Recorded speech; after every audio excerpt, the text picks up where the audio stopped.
maksudnya 5-14 tahun, itu adalah anak ABK. Dan dari PBB juga kita tahu bahwa jumlah anak usia 5-14 tahun di Indonesia itu 42,8 juta. Jadi kalau 10%-nya adalah 4,28 juta ABK. Nah, kita bisa bayangkan nih, begitu banyak ABK yang ada di Indonesia. Terus Kemendikbud bilang, ini ya, Kemendikbud ada nih di beritanya ya, nanti rekan-rekan bisa cek tuh di Google ya.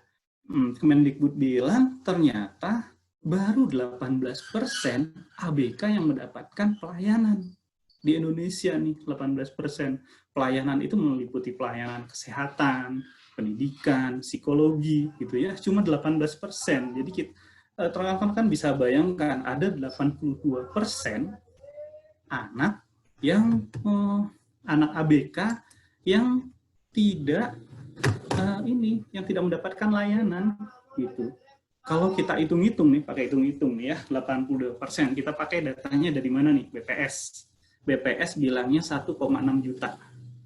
82% dari 1,6 juta itu kurang lebih 1,3 juta. Jadi 1,3 juta orang, 1,3 juta anak ABK itu tidak mendapatkan layanan. Wah, kan memprihatinkan sekali kondisinya. Kalau misalnya kita pakai data dari PBB, lebih parah lagi. 4,28 juta itu kalau 82%-nya kita pakai kalkulator ya, saya udah ngitung sih, ada 3,5 juta anak ABK di Indonesia. Ini gimana ya jadinya? Nah, ini sebenarnya apa data ini kenapa saya sampaikan? Kenapa jadi ABK? Kan bermain ya. Kenapa ABK? Karena ternyata kalau misalnya kita lihat secara teoritis ya, kalau dari penelitian-penelitian, kenapa terjadi ABK? Itu ada faktornya. Ada 2 faktor kalau kita pakai ini ya. Kalau pakai ini dalam ilmu itu, di ilmu perkembangan tuh ada namanya faktor organik, ada faktor anorganik. Organik itu apa? Organik itu yang ini dari gennya gitu ya. Tapi ternyata berdasarkan penelitian juga secara ilmiah bahwa gangguan itu nggak akan muncul organik itu kalau nggak ada yang anorganiknya. Anorganik itu apa? Anorganik itu adalah faktor dari lingkungan. Faktor dari lingkungan tuh gimana tuh? Faktor dari lingkungan itu salah satunya adalah stimulasi dari orang tua, stimulasi dari guru, berinteraksi dengan rekan-rekannya, berinteraksi dengan orang tua. Nah, ini kaitannya. Bermain salah satu interaksi dengan lingkungan pada anak. Makanya data ABK ini saya tampilkan. Dan ternyata banyak juga menurut penelitian ya, ternyata banyak sekali yang mengalami gangguan-gangguan masalah-masalah ini karena faktor anorganik. Masih ingat ya organik sama anorganik tadi ya? Organik itu artinya masalahnya, genetiknya, fisiologisnya, biologisnya, dan lain-lain ya. Artinya dalam tubuhnya, nggak bisa diapa-apain tuh, organik. Tapi kalau anorganik, itu didapatkan dari pengasuhan, didapatkan dari interaksi dengan orang lain, berinteraksi dengan teman-temannya. Seperti itu ya, mudah-mudahan bisa dimengerti. Oke, sekarang kita lanjut ke slide berikutnya. Silahkan, Mega. Nah, kalau gitu kita udah mulai tahu nih ya, kenapa bermain itu penting. Kalau kita tambahin tadi, udah tahu tentang data tadi, sebenarnya udah nggak ini lagi lah, nggak harusnya sih udah yakin nih rekan-rekan di sini bahwa bermain itu emang penting. Kenapa penting? Ya kita tambahin lagi lah datanya. Tumbuh kembang itu yang optimal itu adalah harapan orang tua, ya kan? Nggak mungkin kan orang tua nggak mau anaknya berkembang dengan optimal. Guru juga nggak mau seperti itu, ya. Kemudian anak, kita tahu anak itu adalah dunianya memang dunia bermain. Apa yang mereka lakukan itu adalah bermain. Sebagian besar apa yang dilakukan mereka adalah bermain. Dan bermain itu, kalau kita lihat teori lagi, ternyata bermain itu itulah cara anak untuk belajar. itulah cara anak untuk mempraktekkan kehidupannya. Bahkan tidak hanya manusia, pada hewan sekalipun bermain itu adalah praktek kehidupannya. Nah, misalnya dilihat di gambar ya, ada harimau misalnya ya. Harimau itu main tuh kejar-kejaran, terus dia cakar-cakaran. Seperti itu buat apa sih? Kalau dewasa, dia sebenarnya lagi praktek nih, praktikum kalau lagi kuliah ya. Artinya dia lagi mempraktekkan bagaimana cara menangkap mangsa. Bagaimana dia bisa survive untuk kehidupan berikutnya. Jadi bermain itu penting banget. Dan bermain juga ternyata buat healing, penyembuhan. Tapi penyembuhan ini bukan penyembuhan berarti anak sakit demam gitu ya terus disuruh bermain langsung sembuh, bukan gitu. Maksudnya ketika bermain terutama secara psikologis itu menyenangkan sehingga lupa tuh sama yang apa yang dia rasakan. Saya sama orang tua nih, dia sebel nih sama orang tuanya. Pas dia sebel sama orang tuanya, dia bermain. Itu tadi dia bisa maafkan orang tuanya. Sama temennya, tadi dia berantem. Ketika dia bermain, nggak ada dendam lagi tuh. Artinya bermain juga buat healing buat anak. Buat orang tua bisa nggak? Mungkin bisa juga sih, sepertinya ya. Nanti bisa, barangkali kita bisa bermain-main nanti ya. Dan yang paling penting adalah bermain itu dapat menstimulasi tumbuh kembang anak. Nah, ini yang penting dan ini adalah tema dari kegiatan kita hari ini. Oke, boleh dilanjut lagi slide-nya.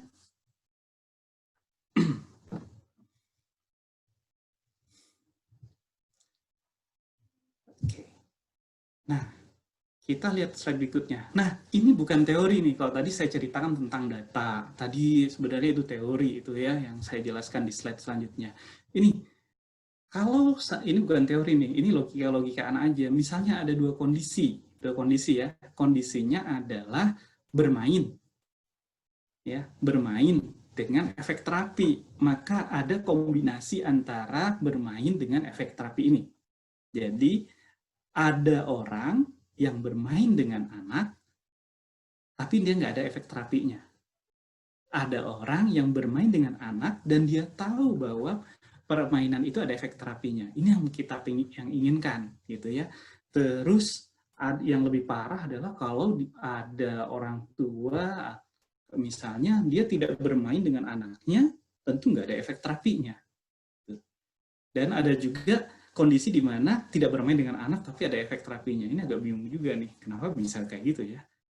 Kondisinya yang pasti ya kalau kita buat analisa logika kan, artinya kalau dia nggak bermain dengan anak, wah cuek banget sama anaknya. Gimana perkembangan anaknya? Tadi tuh yang ABK tadi barangkali adanya di yang warna merah ini. Ya, kalau yang nggak bermain sama anak tapi ada efek terapi gimana? Kemungkinan mungkin ada orang kaya kali ya, dia males main sama anaknya, disuruh orang lain main sama anaknya. Disuruh terapis bermain sama anaknya. Tapi rasa-rasanya kondisi kayak gini agak jarang juga. Yang banyak saya pikir ada di zona warna biru ini, bermain dengan anak tapi nggak tahu bahwa permainan itu punya efek terapi. Ini mungkin ini sih yang paling banyak, tapi saya husnuzon kalau kita ada juga yang banyak berada pada area hijau. Area hijau ini bermain dengan anak dan tahu bahwa permainan itu ada efek terapinya. Ini yang akan menjadi fokus kita. Sebenarnya bermain ini apakah ada efek terapinya sih? Ya ada. Nanti kita lihat ya seperti apa ya, sengaja dikit biar mudah-mudahan sih jadi penasaran dengan dikit seperti ini. Kita lanjut lagi. Silakan, Nanda. Nah, ini harapan kegiatan.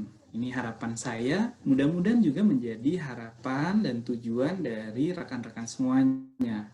Jadi harapannya adalah kita mengikuti ini ada manfaatnya. Manfaatnya itu adalah memperoleh pengetahuan tentang pentingnya bermain.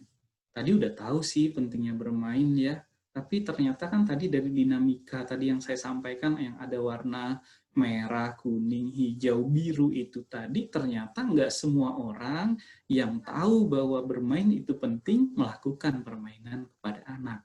Dan akibatnya ternyata cukup fatal gitu ya. Jadi kita harus tahu pentingnya bermain. Nanti akan kita bahas tentang prinsip stimulasi dan terapi gitu ya. Terus diharapkan juga rekan-rekan semua bisa mengenali permainan yang berefek stimulasi dan terapi pada anak. Jadi nanti bisa melakukan. Tapi melakukannya bukan berarti jadi terapis profesional ya, karena kalau terapis profesional tentu harus ada sertifikasi dan lain-lain. Tapi kalau dilakukan pada anak sendiri, pada ponakan kan nggak apa-apa, nggak ada masalah seperti itu. Nah ini harapannya. Mudah-mudahan kita sepakat sama harapan ini, dan harapan ini akan menjadi kenyataan di 1,5 jam mendatang. Oke, kita lanjut lagi ya. Silakan Anda. Nah, tadi harapan yang tadi, apa yang harus kita ketahui? Apa yang harus kita pahami untuk mencapai harapan tadi, tujuan yang tadi? Ya. Tentu kita harus tahu prinsip bermain yang baik itu kayak gimana. Terus kita juga harus tahu prinsip simulasi dan prinsip terapi. Itu aja sebenarnya. Dan tentu sebenarnya kalau kita, ini kan masalah cuma pengetahuan ya, bagusnya lagi kalau pengetahuan itu dilakukan. Gitu. Jadi ada dua ya, prinsip bermain yang baik, prinsip simulasi, dan prinsip terapi. Oke, kita lanjut lagi. Silakan slide-nya.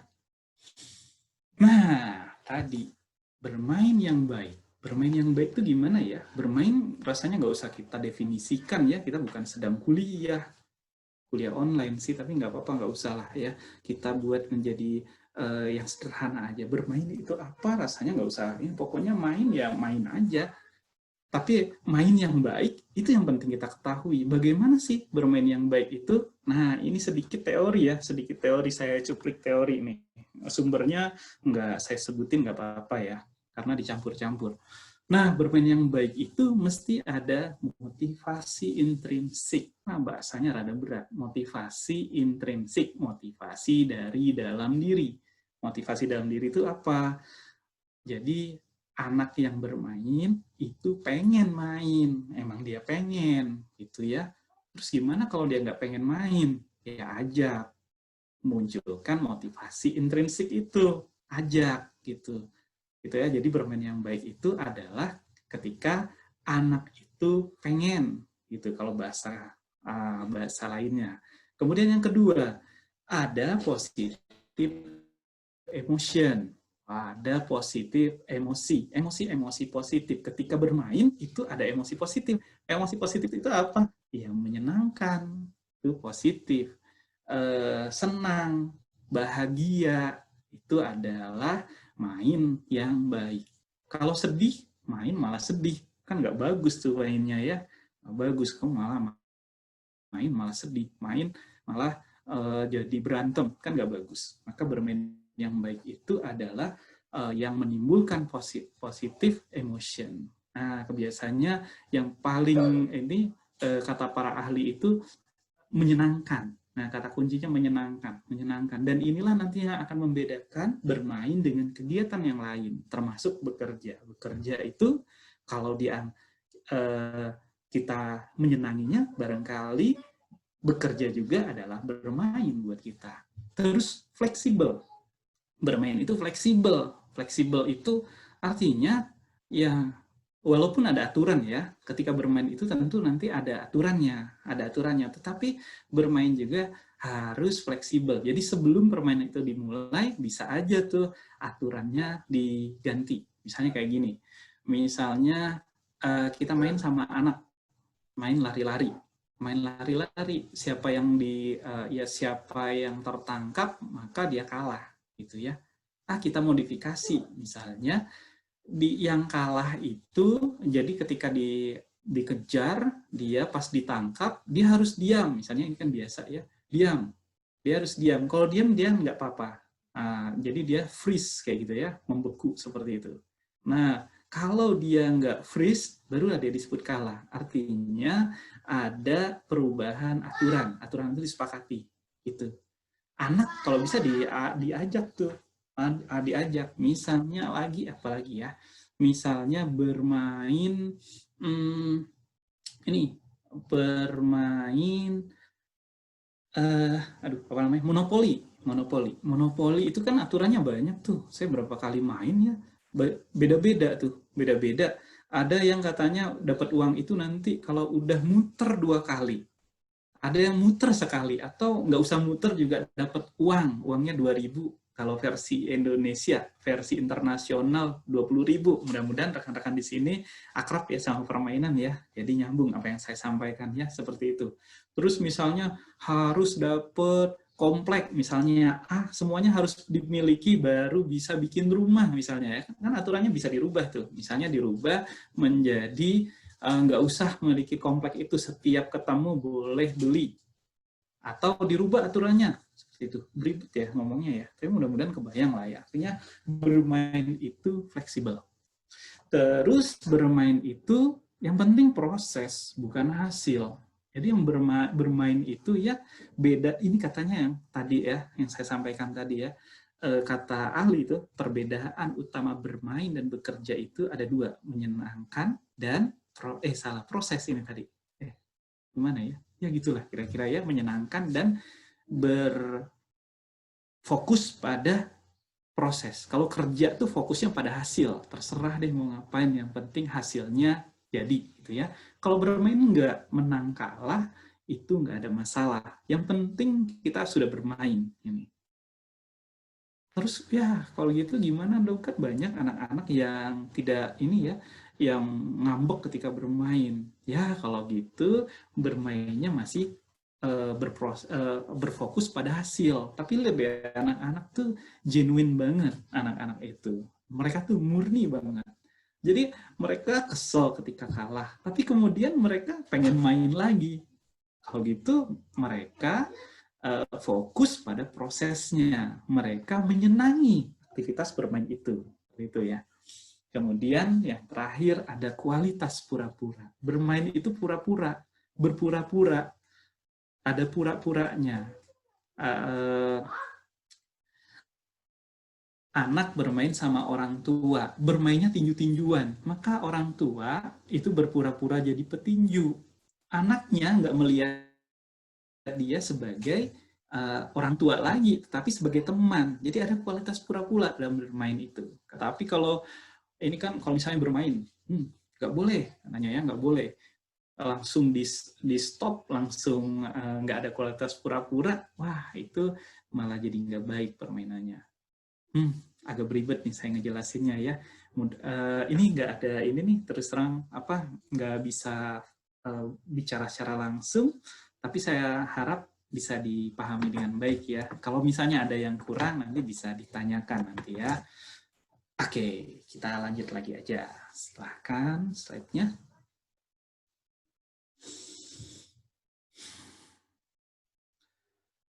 Oke, kita tadi sudah tahu tadi ya bermain yang baik kayak gimana. Nah, kalau terapi kayak gimana nih?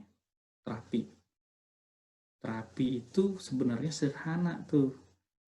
Yang perlu kita tahu sebenarnya cuma 2 aja dasarnya. Pertama, stimulasi atau terapi itu harus sesuai usianya. Harus sesuai usianya. Sesuai usia itu gimana? Ekstrimnya seperti ini. Kita menstimulasi anak usia 1 bulan untuk bisa jalan. Bisa atau enggak? Jelas nggak bisa. 1 bulan masa disuruh jalan? Kan nggak mungkin kan?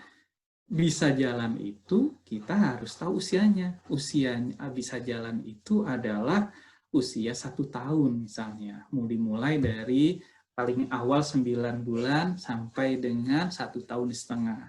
Kurang dari 9 bulan rasanya nggak mungkin. Lewat dari 1,5 tahun kemungkinan ada permasalahan. Tapi saya nggak bahas tentang ini ya, itu istilahnya di perkembangan namanya milestone. Saya nggak menjelaskan tentang milestone. Milestone rekan-rekan bisa cari itu di Google banyak sekali. Usia sekian sampai sekian bisa apa? Usia sekian sampai sekian bisa apa? Harapan saya adalah rekan-rekan di sini tahu apa pentingnya dan ini yang harus dicari. Terus prinsip yang kedua, tahu area perkembangannya. Ya, area perkembangannya apa? nanti kita bahas area perkembangan ya. Area-area perkembangan itu ada apa aja. Terus, nah yang ketiga, kalau kita mau menstimulasi atau menterapi, maka kita kejar yang tadi, kita kejar area perkembangannya. Area perkembangan yang kurang itu kita kejar. Kejarnya harus sesuai dengan usianya. Ini barangkali masih ngambang-ngambang nih, maksudnya kayak gimana, tapi nanti saya akan jelaskan lebih lanjut. Jangan khawatir. Oke, silakan dilanjut lagi slide-nya. Nah, bagaimana? Tadi kan tadi udah dijelasin ya tentang bermain kayak gimana, apa yang harus kita ketahui tentang bermain. Ini yang harus kita lakukan. Kita buat singkatan aja biar gampang. Pinter bermain. Mau pakai bahasa Inggris mau lebih keren, pinter play. Itu singkatan doang sih ya. Pinter. Pertama, pin. Perlu identifikasi dan ketahui area dan taraf perkembangan anak. Langkah pertama, PIN. Kayak di ATM tuh. Jadi kalau langkah pertama masukin PIN dulu gitu ya. Ini ngarang aja nih sebenarnya singkatan-singkatannya, nggak apa-apa lah ya. Yang kedua, langkah kedua, T. Tentukan area yang mau distimulasi atau diterapi. Yang langkah ketiga, R. Rancang permainannya. Terus bermain atau play, bermainlah dengan anak. Kemudian jangan lupa nanti evaluasi. Gimana caranya? Cara-caranya itu bagaimana ya? Saya coba jabarkan, mudah-mudahan bisa dipahami. Kalaupun misalnya kurang dipahami, nanti bisa ditanyakan. Oke, next.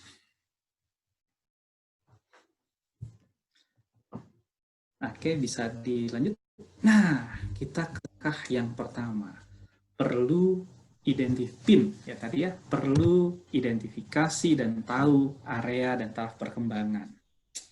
Sebenarnya banyak nih teori-teori tentang perkembangan. Kalau kita belajar habis tuh 1 semester, tapi kita buat sederhana aja. Kita buat menjadi 4 ya. Ada perkembangan gerak, perkembangan motorik bahasa kerennya. Terus ada perkembangan pikir, bahasa kerennya kognitif namanya. Kerennya cognitive development. Kalau bahasa kerennya ya kita pakai ini aja. Gerak, pikir, bahasa, dan emosi sosial. Nah, kita bahas satu-satu dulu. Pertama gerak dulu, silakan.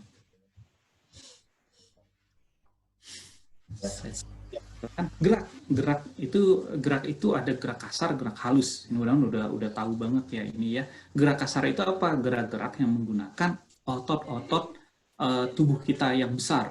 Misalnya duduk, berdiri, berjalan, melompat. Itu adalah gerakan-gerakan kasar atau motorik kasar. Gerakan halus gimana?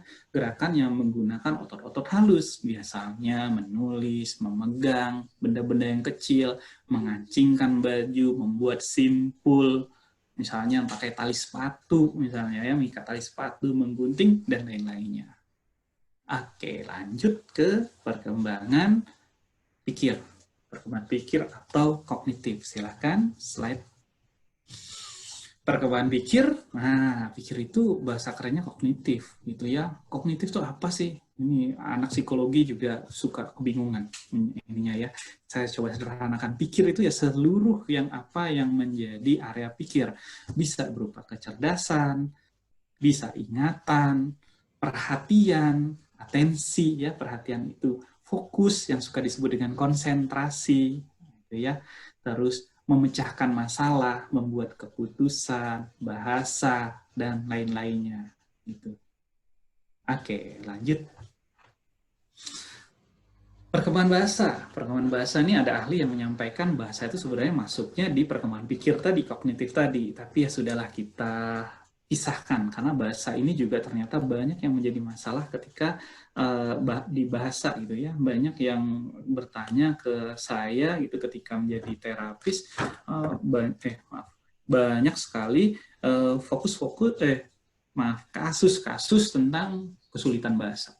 Bahasa itu ada 2, menyampaikan bahasa namanya atau ekspresif bahasa kerennya, dan menerima bahasa. Menyampaikan itu gimana? Seperti saya bicara ini. Bicara. Nanti ada yang saya sampaikan ini, ada yang verbal, non-verbal. Menyampaikan. ada bahasa yang kita menerima, memahami apa yang disampaikan oleh orang lain. Sama, ada verbal juga, non-verbal juga. Kita bisa bahasa itu berupa kata-kata gitu ya. Kalau kata-kata yang verbal tadi kata-kata ngobrol. Non-verbal itu gimana? Kita lihat ya, misalnya anak kita pelototin, terus dia jadi takut. Nah, dia bisa memahami bahwa dipelototin itu adalah sebenarnya jangan, artinya kayak gitu ya. Kebayang ya, mudah-mudahan perkembangan bahasa ya. Oke, kita lanjut lagi slide-nya ke perkembangan sosial, emosi sosial. Emosi sosial ini gimana? Emosi sosial itu mengenali emosi, mengenali emosi diri sendiri, mengenali emosi orang lain, menampilkan emosi, meregulasi emosi. Apakah di anak itu berkembang? Berkembang. Emosi itu berkembang sebenarnya. Ya, pernah nggak sih kita heran gitu ya, misalnya kenapa anak umur 3 tahun, 4 tahun kalau misalnya nggak dikasih sesuatu, dia namanya tantrum, dia guling-guling di lantai misalnya di mall gitu ya, sehingga orang tuanya malu. Nah, kenapa sih bisa seperti itu? Itu karena dia belum bisa menampilkan emosi dengan baik. Ada nggak anak yang nggak tahu mengenali emosi? Ada yang nggak mengenali emosi. Kamu kenapa? Misalnya ya, pokoknya nggak tahu. Teman kamu kenapa? Nggak tahu. Dia nggak tahu, itu ada yang benar-benar nggak tahu, ada yang karena dia memang belum memahami tentang emosi. Makanya sebagai orang tua ya, sebagai pendidik, sebaiknya kita juga melakukan stimulasi ini. Caranya gimana ya? Salah satunya ini langsung loncat dikit. Misalnya ya, anak nangis. Kenapa kamu nangis? Kamu sedih ya? Ketika menyampaikan kamu sedih ya, kita sedang mengenalkan salah satu ciri dari emosi. Emosinya apa? Emosi sedih. Atau bisa kita bilang, senang ya hari ini kita sedang mengenalkan emosi senang kepada anak. Kan ada orang, barangkali ya, ada orang tua yang nggak menyampaikan itu. Pokoknya diem aja, seperti itu. Sehingga nanti perkembangan emosi ini akan terus sampai dewasa. Sehingga jangan heran kalau kita ketemu ada orang yang nggak bisa menampilkan emosinya dengan baik. Nanti bisa kita lanjut lagi sih tentang ini. Kita lanjut dulu slide-nya, silahkan.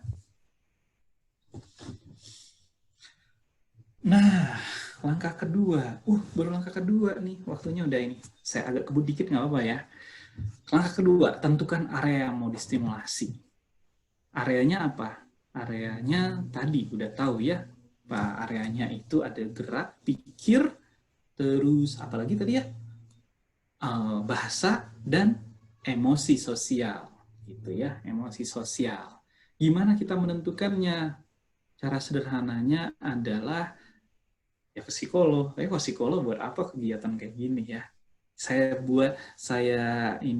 sarankan ada satu kegiatan yang bisa kita tahu bahwa area mana sih yang bermasalah. Caranya gampang, yaitu kita bandingkan dengan anak tetangga. Anak seusianya maksudnya ya. Bisa anak tetangga, bisa anak, terserah anak siapapun. Bandingkan yang tadi ya. Tadi dicoba dilihat. Kalau misalnya ini karena waktunya kurang, jadi kita nggak bahas terlalu mendetil. Nanti rekan-rekan bisa cari itu di Google. Anak tuh harus bisa apa ya? Tapi kalau nggak bisa lihat, temennya udah bisa naik sepeda, 6 tahun nih anaknya, temennya bisa naik sepeda. Yang di sana, tetangga sebelah sana 6 tahun juga udah bisa naik sepeda. Anak saya 6 tahun setengah, kenapa nggak bisa naik sepeda? Kalau gitu masalahnya apa? Masalahnya ada di area gerak. Gerak apa? Gerak kasar. Kalau gitu, itu ya. Kalau gitu stimulasinya apa? Kita stimulasi dia gerak kasarnya. Langsung disuruh naik sepeda? Bener atau enggak kayak gitu? Langsung disuruh naik sepeda. Kamu naik sepeda sana. Udah bener belum stimulasi kayak gitu? Nggak benar kayak gitu. Kita harus cek lagi usia dia sesuai dengan usia berapa. Ternyata, oh ternyata kita harus bertahap nih. Ternyata dia keseimbangannya belum bagus. Keseimbangannya masih seperti anak usia 3 tahun misalnya. Maka kita sesuaikan dengan motorik anak 3 tahun. Kayak gitu ya. Kemudian nah nanti ya, maka kemampuan kalau sudah kita bandingkan yang melebihi anak usianya itu adalah kelebihannya, kalau kurang dari anak usianya adalah yang perlu distimulasi atau bahasa lainnya di terapi. Gitu. Ingat bandinginnya jangan hanya pada satu anak, 2 anak jangan, tapi banyak, harus banyak karena biar kita objektif, gitu, objektif. Terus juga jangan subjektif itu nanti juga bisa gitu ya, mendingan kita rada-rada rada-rada parno dikit daripada kita itu cuek. Dalam perkembangan lebih baik kayak gitu. Kita lanjut lagi ke slide selanjutnya ya. Langkah ketiga adalah rancang permainannya ini tadi itu kita harus tahu tuh rancang permainannya tuh gimana ya. Rancang permainannya setelah kita langkah kedua tadi menemukan area perkembangannya. Oh misalnya tadi motorik. Kalau gitu kita rancang nih. Kira-kira dia apa ya yang kurang ya. Kalau bisa ditulis yang tadi tuh. Saya mau merancang, saya mau mengembangkan misalnya keseimbangan pada anak. Anak ini suka jatuh. Anak-anak umur dia kalau lari itu udah nggak jatuh lagi. Kok dia suka jatuh ya? Kenapa ya? Gitu. Pas dilihat, oh ternyata ketika angkat kaki misalnya ya, angkat kaki, dia itu misalnya angkat kaki 1, dia susah. Baru 2 detik aja dia udah hilang keseimbangan. Nah, kalau gitu kita buat permainannya. Permainannya apa? Gunakan kreativitas kita. Mainnya sederhana aja sebenarnya. Angkat kaki 1 misalnya ya. Ayo kita angkat kaki 1. Siapa yang lama dia menang misalnya. Cukup kayak gitu aja permainan itu. Asalkan anaknya seneng udah jadi permainan tuh. Nanti ternyata bisa misalnya ya sambil kita hitung misalnya ya. Hitung ya. Sebenarnya kita sedang melakukan bermain dan terapi sebenarnya. Atau yang lain misalnya ya, main ini, tau nggak ini? Main sweet, set, terus set, set, gitu ya, set, terus set, kelihatan ya, mudah-mudahan, menang, itu main sweet, apa ya ini? Mainnya saya nggak tahu juga namanya, sweet metal, ya, barangkali ya namanya. Ini juga ada ininya nggak sih? Ada efek terapinya nggak sih? Kalau kita lihat, atau kalau terapi terlalu berat, stimulasi ada nggak sih? Ada kan? Mengenali anggota tubuh tadi motorik tadi. Terus ada nggak sih ininya kognitifnya ada sebenarnya kan, strategi berpikir, membuat keputusan tadi tuh yang kita bahas tadi di ininya ya. Terus motorik halus ada nggak? Ada. Anak umur berapa tahun coba diperhatiin, kalau dia menggenggam kadang dia sulit tuh, kayak gini tuh sulit tuh, jadinya kayak gini misalnya gitu ya. Ya motorik halus tuh itu ya, kebayang ya ini ya. Saya nggak cerita tentang mainan-mainannya, maksud saya secara umum prinsipnya, sehingga nanti rekan-rekan semua bisa merancang permainannya sendiri itu. Oke, sekarang kita coba cek ya kira-kira udah ngerti atau belum ya. Oke, silakan coba diklik dulu, klik Anda, klik lagi sekali. Nih ya, cek misalnya nih ada ini ya, boleh di kolom chat diketik ya. Seorang anak nih usia 5 tahun, dia nggak bisa diam, sulit mengikuti aturan, sebaiknya diajak main apa? Rekan-rekan boleh pencet A, pilih A, kejar-kejaran, B, bermain ular tangga, C, bermain kuartet, tahu ya kuartet ya, D, bermain monopoli, E, bermain catur. 5 tahun, nggak bisa diam, sulit mengikuti aturan, diajakin main apa? Boleh di kolom chat Anda ketik A, B, C, silakan.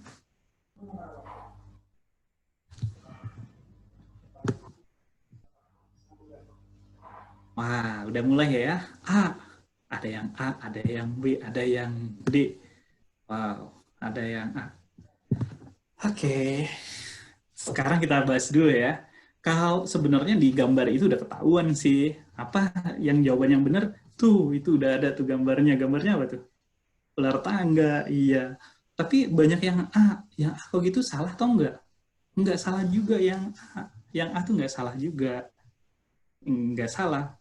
Kalau misalnya yang kita mau rancang itu adalah tentang motoriknya. Tapi bukan motorik. Kita mau dia tahu tentang aturan. Kejar-kejarannya kita modif dengan aturan. Misalnya tadi tuh, kejar-kejaran, kalau dia ketangkep, gantian ngejar. Kita ngajari tentang aturan bermain. Geraknya kita fasilitasi, tapi kita mau ngajarin tentang aturan. Tapi ternyata anak ini banyak sekali gerakan-gerakan yang kita kurangi. Ya, kita pengen ngurangi geraknya biar dia rada bisa diem. Maka bermain ular tangga bisa. Tapi dia nggak suka.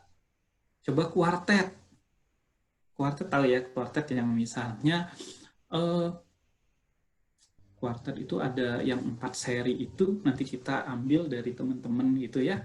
Itu juga bisa untuk melatih anak untuk tahu tentang aturan, tentang giliran. Habis ini teman saya, habis teman saya barulah saya. Misalnya seperti itu.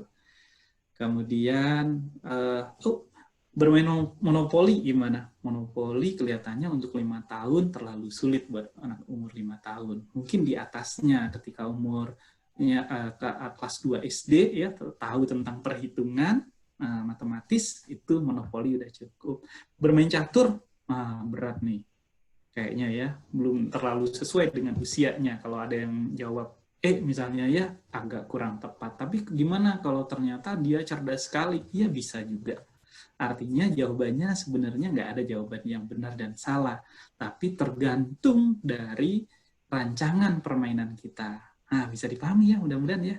Nah, saya sedikit ulas tentang kuartet. Kuartet ini menarik nih, misalnya bahasa ya. Ada anak yang diem, diem misalnya. Anak saya tuh agak diem. Saya rada-rada curiga dia selective mutism. Selective mutism itu kayak gimana? Jadi dia mute. Ya, kayak rekan-rekan semua kan mute tuh ya, mute tapi selektif. Jadi dia milih-milih. Pada ada orang-orang tertentu dia mute. Pada orang yang yang nggak tertentu, yang ini yang udah akrab dia ngomong banyak kayak gitu ya. Bisa nggak main kuartet tuh? Bisa. Kuartet itu kan tahu ya cara mainnya, ada kartu terus kita ambil. Salah lagi, kok ambil sih, bukan ambil. Cara main kuartet itu bukan ambil, tapi kita justru minta. Misalnya ada satu serinya itu binatang bertaring misalnya. Binatang bertaring, ada harimau, serigala, ada kucing, ada apa misalnya gitu ya. Kebayang ya cara bermain kuartet ya, mudah-mudahan rekan-rekan di sini kebayang tuh. Nah itu yang lagi distimulasi apa? Kemampuan bicara tuh. Jadi ternyata semua permainan yang kita lakukan, kegiatan yang kita lakukan sebenarnya mempunyai efek stimulasi, mempunyai efek terapi. Cuma kita aja yang kadang masih nggak padahal ada tuh gitu. Oke, kita lanjut lagi dulu ke slide berikutnya. Nah, terus pilih tuh mainannya ya, mainkan. Misalnya tadi ular tangga. Buat apa sih ular tangga? Mau ngajarin tentang motorik halus, ngocokin dadunya. Mau menstimulasi area kognitif, ya, berpikirnya, berhitung. Dalam hal ini matematis, kemampuan matematis, berhitung. Terus secara emosional, sosio-emosionalnya terkait dengan aturan. Kebetulan kena di ular, harus turun. Kena di tangga, bisa naik. Emosinya tersentuh di situ. Itu ya. Atau misalnya main boneka Barbie, misalnya ya, boneka Barbie. Bisa nggak sih? Bisa aja. Kan itu belajar untuk belajar peran. Oh, ini ibunya. Kalau bahkan ini mainan Barbie ini bisa kita untuk negor anak secara nggak langsung sebenarnya. Kita bisa, ini anaknya nakal nih, misalnya kayak gitu ya. Ini nanti kita bisa tanya, kalau anaknya nakal kayak Barbie ini bagusnya diapain, segala macam-macam. Atau main tiup gelembung misalnya, di gambar itu ada tiup gelembung ya, tiup gelembung. Buat apa tuh?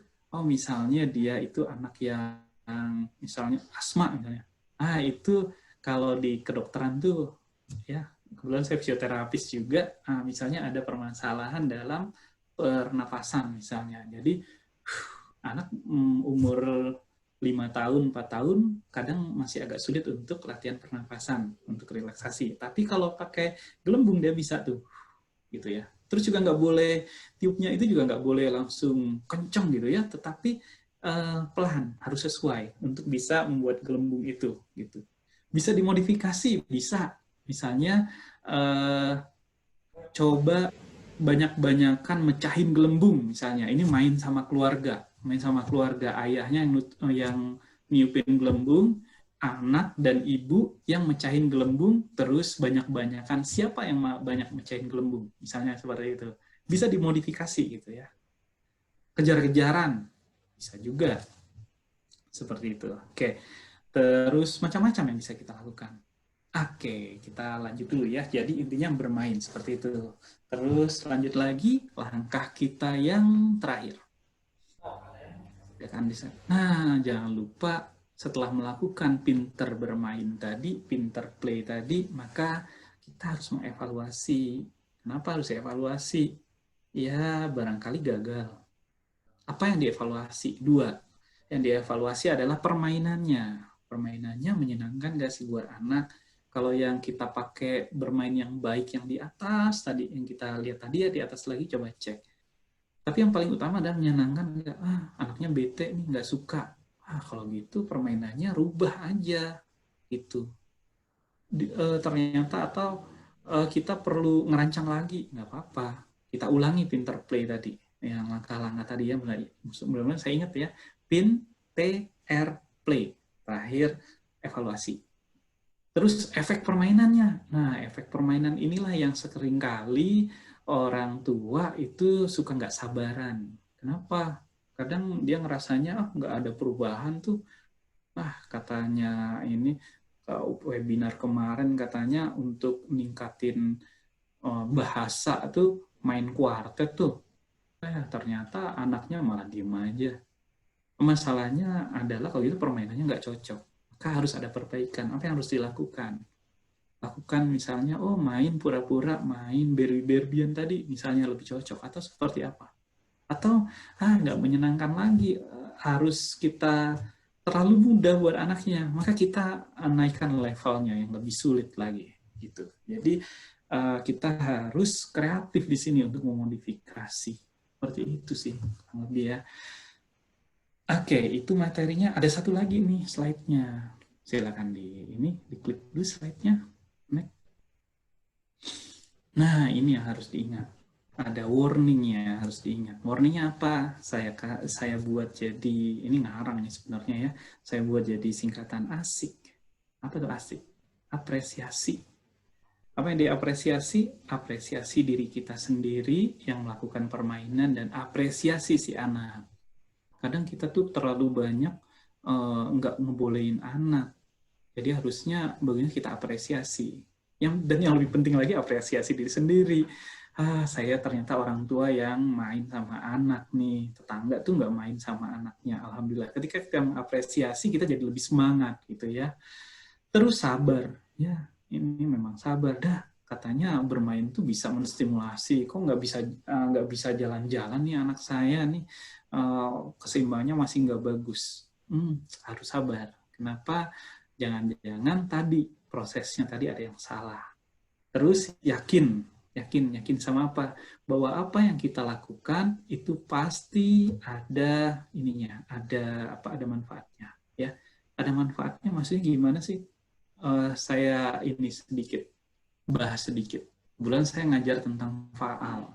Kata orang-orang faal, kata-kata orang yang neuro, orang-orang yang ahli saraf bahwa sebenarnya tingkah laku kita itu pada dasarnya adalah komunikasi antar sel saraf. Sel saraf itu namanya neuron. Jadi gimana sih caranya kita bertingkah laku gitu ya. Jadi ketika kita melakukan sesuatu akan muncul satu jaringan baru pada saraf. Kalau bahasa kerennya namanya sinap, katanya sinap. Kita lakukan sekali lagi, sinap itu akan ada lagi. Kita lakukan sekali lagi, maka dia muncul lagi. Seperti kita sedang merambah hutan, misalnya hutan. Kita bikin jalan tuh pertama kali sulit. Kita harus tebas tuh semak-semaknya. Kedua kali masih sulit, ketiga kali masih sulit. Tetapi kalau kita terus-terusan melakukannya, maka akan ada hasilnya. Itu. Jadi maka yakinlah apapun yang kita lakukan sebenarnya ada hasilnya. Bahkan otak, nah ini harus ada ini juga. Otak itu nggak lihat positif atau negatif. Misalnya orang yang, mohon maaf, misalnya ada yang suka hal-hal yang berbau porno. Kenapa dia jadi suka yang porno? Karena diulang-ulang. Secara nggak sadar, dia mengulang sehingga sinap yang ada di saraf otaknya itu sangat tebal. Ketika kita mau merubahnya, sulit. Nah, ini agak kemana-mana. Harusnya bermain ya. Tapi maksudnya kalau bermain, itu seperti itu. Kita ajakin lagi, main lagi, maka akan ada efeknya. Mau positif atau negatif ada, maka kita harus hati-hati. Terus inovasi. Kita harus berinovasi karena bisa jadi ternyata kita tuh nggak tahu, ternyata karena kita sibuk kerja, kita tuh nggak tahu kesukaan anak kita. Kita pikir udah asik mainan yang kita lakukan, ternyata dia nggak suka sama mainan itu. Maka kita harus siap-siap berinovasi, cari tahu, kalau perlu ajak dia untuk merancang permainannya. Terus kita harus konsisten, ya, istiqomah bahasa ininya, sistem. Ya, wah, ternyata udah 1 jam nih saya menyampaikannya. Oke, slide selanjutnya. Terima kasih. Nah, sekarang kita bisa berdiskusi. Saya kembalikan lagi ke Nanda. Silakan, Nanda. Baik,